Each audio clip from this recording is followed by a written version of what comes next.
मित्रों, आज एक विशेष कार्यक्रम की लॉन्चिंग उसके नाते से आपके साथ रूबरू हो रहा हूं मैं।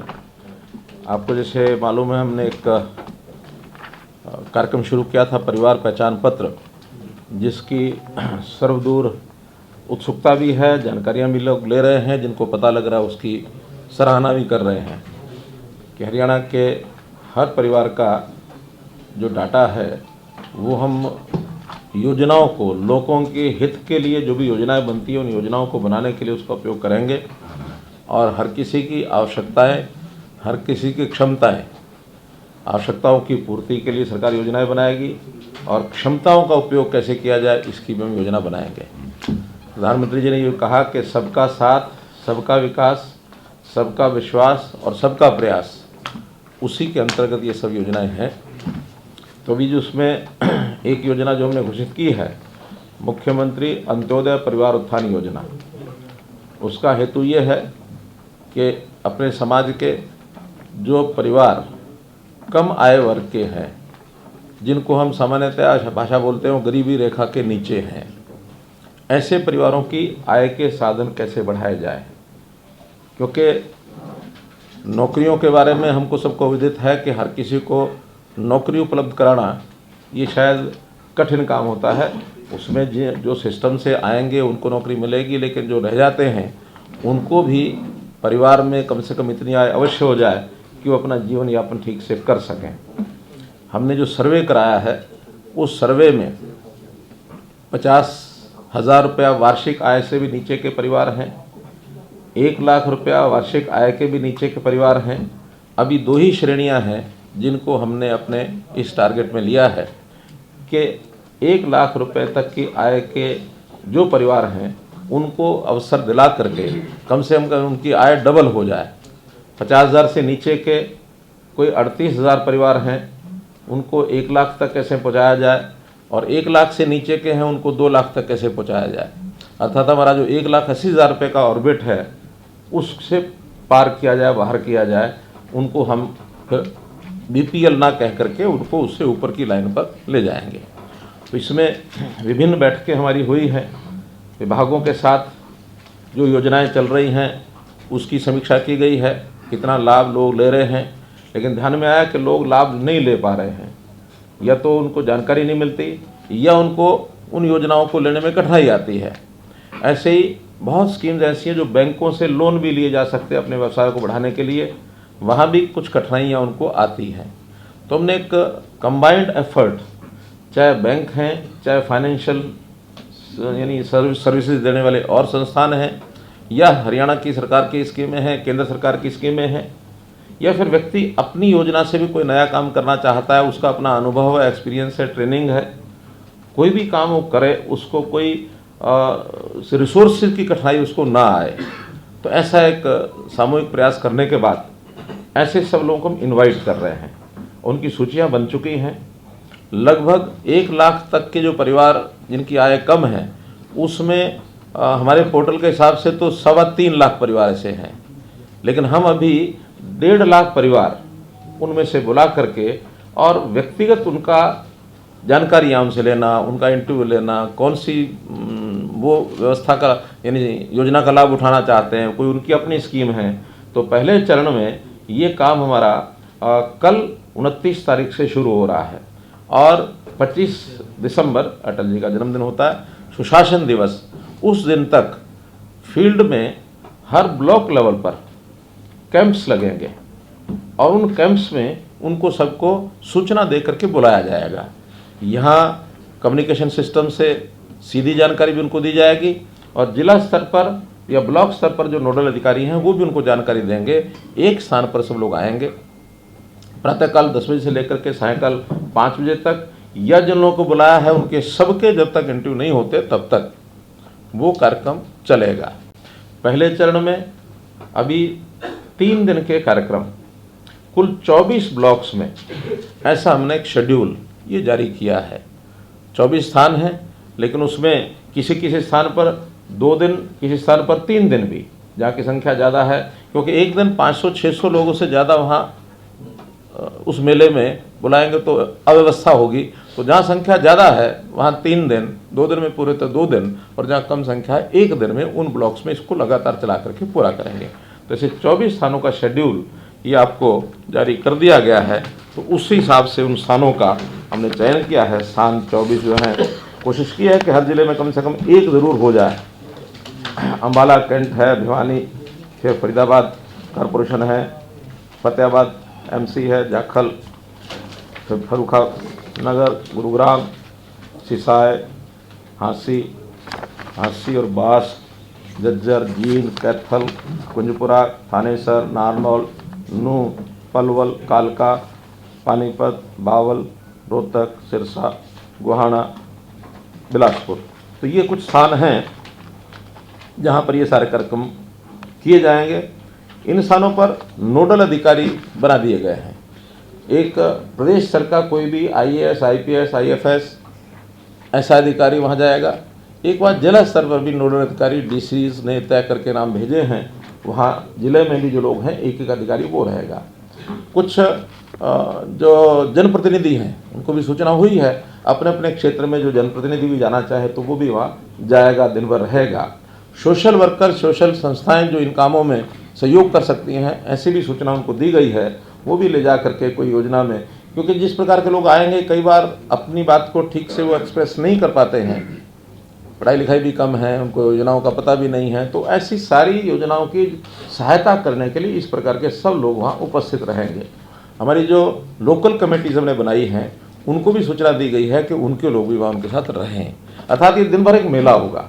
भले लाभार्थी यानी अपेक्षित जो हैं वो तो 500-600 ही हैं, लेकिन उनके साथ आने वाले लोग, सामाजिक कार्यकर्ता, फिर ये सेटअप के जो लोग हैं, कुल मिलाकर के शायद 500 के अगर जगह 1000 भी आ सकते हैं।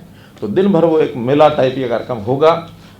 प्रयोग है, इस प्रयोग में पहले 3 दिनों में कितनी हमें सफलता मिलेगी, कितनी हमको कठिनाइयाँ आएंगी, कितने नए सुझाव आएंगे, उनको भी साथ साथ हर दिन वहाँ से जो इन्फॉर्मेशन आएगी, फीडबैक आएगा, उसके हिसाब से नई चीज़ें क्या करनी हैं। तो इस 3 दिन के बाद नया शेड्यूल 1-2 दिन का गैप डाल करके फिर जारी किया जाएगा, ताकि इन सब को हम 25 दिसंबर तक पूरा कर सकें। 180 के आसपास ये सब स्थान हैं जहाँ ये सब कार्यक्रम जो हैं किए जाएंगे। कुल कार्यक्रमों की संख्या तो ज़्यादा हो जाएगी, क्योंकि एक स्थान पर एक से ज़्यादा कार्यक्रम जैसा मैंने बताया वो भी होंगे। तो इस प्रकार से ये कार्यक्रम बनाया गया है। वहाँ पर व्यवस्थाएं सारी बता दी गई हैं, उनको डिस्ट्रिक्ट एडमिनिस्ट्रेशन और ब्लॉक लेवल के जो लोग हैं उनको सब व्यवस्था बता दिए गए हैं। ADCs, DCs के साथ डिटेल्ड एक मीटिंग भी हुई है और उनके साथ वीडियो कॉन्फ्रेंस भी हुई है। उनको SOP बना करके जारी भी कर दिया गया है कि डिस्ट्रिक्ट एडमिनिस्ट्रेशन ने क्या करना है, विभागों ने क्या करना है, बैंक से क्या अपेक्षा है, और जो बेनिफिशरी, संभावित बेनिफिशरी है, उससे क्या क्या जानकारी लेनी है। बहुत सी जानकारियां तो परिवार पहचान पत्र में ले ली गई हैं, लेकिन उसके अतिरिक्त व्यवसाय के नाते, काम के नाते, इनकम बढ़ाने के नाते उनसे भी पूछताछ की जाएगी। जो योजनाएं सारी आपको एक पत्रक और दिया गया है जिसके अंदर योजनाओं का उल्लेख है सब, और इस योजनाओं में मैं अभी पढ़ रहा था, योजनाएं तो 50 से ऊपर लिखी हैं, लेकिन कुछ ऐसी हैं जो शायद व्यक्ति के लिए नहीं हैं, ग्राम के लिए हैं, बस्ती के लिए हैं, विभागों के लिए हैं। तो व्यक्तियों के लिए लगभग 42 योजनाएं ऐसी हैं जिसमें से व्यक्ति अपनी इनकम बढ़ा सकता है। तो उस प्रकार की ये सब योजनाएं दी गई हैं। इनके सब के वहाँ हर एक कैंप के बाहर कई कई जगह चार्ट लग जाएंगे। उन चार्ट्स को पढ़ेंगे, उसमें बेनिफिट यानी क्या मिलेगा उनको, लोन का मैक्सिमम लिमिट क्या है और उसकी पात्रता क्या उसमें तय की गई है। अलग अलग वर्गों के लिए, जैसे SCs के लिए कुछ योजनाएं हैं, BCs के लिए योजनाएं हैं, महिलाओं के लिए हैं, दिव्यांगों के लिए हैं, गरीबी के हिसाब से कुछ हैं, कृषि की अलग हैं, उद्योग की अलग हैं, लघु उद्योग जो है MSME है उसकी अलग हैं, और स्किलिंग की योजनाएं अलग हैं। 3 महीने का स्किलिंग का कोर्स करने के बाद उनको कोई ना कोई व्यवसाय करने में आगे कैसे सुविधा मिलेगी। तो ऐसे एक मल्टीपल एक जिसको कहना चाहिए एक अफेयर्स, ये इसके अंदर बताए गए हैं। जाते ही व्यक्ति एक वेलकम डेस्क के ऊपर जाएगा, ताकि उसको कोई बात आगे कहाँ जाना है इसकी जानकारी नहीं है तो बता दी जाएगी। सब लिखित होगा तो भी एक वेलकम डेस्क होगा। उसके बाद 5-5 कम से कम 5-5 काउंसलिंग सेंटर्स होंगे। वो किसी भी एक काउंसलिंग सेंटर पर जाएगा, सब जानकारियाँ ली जाएंगी, उससे पूछताछ की जाएगी कि किस प्रकार का काम वो कर सकता है। कोई व्यक्ति खेती से जुड़ा कर सकता है, कोई पशुपालन की दृष्टि से कर सकता है, कोई मशरूम के नाते से कर सकता है, कोई दुकान बना सकता है, कोई सरकारी योजनाओं में योजना उसका लाभ उठा सकता है। तो उसी हिसाब से उन काउंटर्स पर भेजा जाएगा। उन काउंटर्स पर डिटेल्ड 5-6 लोग रहेंगे, डिटेल्ड एक जानकारी उससे लेकर के उसको रिकमेंड किया जाएगा कि हाँ ये काम ये कर सकता है। एक की बजाय 1, 2, 3 भी बताए जा सकते हैं, इन 3 में से भी कोई कर सकता है। वो फिर बैंक्स के काउंटर्स होंगे। उन बैंक के नोडल जो बैंक होंगे उस क्षेत्र के, कहीं 5 हैं, कहीं 6 हैं, ऐसे बैंक्स के सबके अपने अपने काउंटर होंगे। वो फिर बारी बारी से उनको भेजेंगे। अगर उस सामने वाले का कहीं बैंक अकाउंट है तो उस पर भेजा जाएगा, नहीं है तो किसी को भी काउंटर पर भेजा जाएगा। वो बैंक वाला उस सारे पत्रक को देख करके, और बैंक्स को हमने कहा है कि जहाँ कोई गारंटी की ज़रूरत नहीं है तो कोई गारंटी आपने पूछनी नहीं है। बहुत सी योजनाएं ऐसी हैं केंद्र सरकार की ओर से तय की गई हैं, बैंकों ने मानी हुई हैं कि इसकी कोई हमने कोलेटरल नहीं लेना, गारंटी नहीं लेनी है, केवल उसकी योग्यता ठीक होनी चाहिए, वो काम ठीक प्रकार से कर सकता है, ताकि एक विश्वास है कि वो अर्न करेगा और बैंक को वापस करेगा। अगर उसमें इतनी योग्यता ही नहीं है तो शायद बैंक वाले उसको रिफ्यूज़ करते हैं। लेकिन वो सारा काम चूँकि हमारे डिपार्टमेंट सब उसमें जुड़े हैं, उसकी काउंसलिंग कर रहे हैं, और इतनी छलनी जो सारे सिस्टम के अंदर से निकाले जाएगी उस सारे विषय को, तो बैंक्स को सुविधा हो जाएगी। फिर बैंक्स को हमने कहा कि नहीं, जो हमने तय किया है या जो हमने रिकमेंड किया है उसमें से कोई ना कोई एक काम का लोन आपने देना ही है। कुछ स्कीम्स ऐसी हैं, नई स्कीम्स मानो बन सकती होंगी, तो उसका अगर बैंक्स की ज़रूरत होगी तो उसका जो गारंटी है, बैंक गारंटी यानी गवर्नमेंट गारंटी देगी, ताकि कल को डिफ़ॉल्ट हो जाता है, कोई एनपीए ना हो, ताकि वो गवर्नमेंट की ओर से भी दिया जा सकता है। गवर्नमेंट के पास बहुत सी स्कीम्स ऐसी होती हैं जो हम ग्रांट भी देते हैं। तो हम ये सारी चीज़ें उसमें सब करने के बाद और उनको वहाँ भेजेंगे। दिन भर का ये मेला चलेगा। हर 2-2 घंटे के लिए एक उनके स्लॉट बना करके सूचना दी गई है। तो उस हिसाब से 3 बजे तक का समय दिया ताकि 5 बजे तक समाप्त हो जाए। ऐसे 2-2 घंटे के स्लॉट बना के दिए हैं। अब ये सारी प्रक्रिया होने के बाद में जाते समय एक काउंटर और रखा हमने फॉर्म जमा कराने का। एक फॉर्म रहेगा इसके साथ, वो फॉर्म सब जगह अपने अपने कमेंट्स सबने लिखने हैं, लिख करके बैंक वाले भी लिखेंगे, और लास्ट में जो उसका फॉर्म जमा कराने का काउंटर, फॉर्म सबमिशन डेस्क, वहाँ वो सबमिशन करेगा, अपने साइन करेगा और चला जाएगा।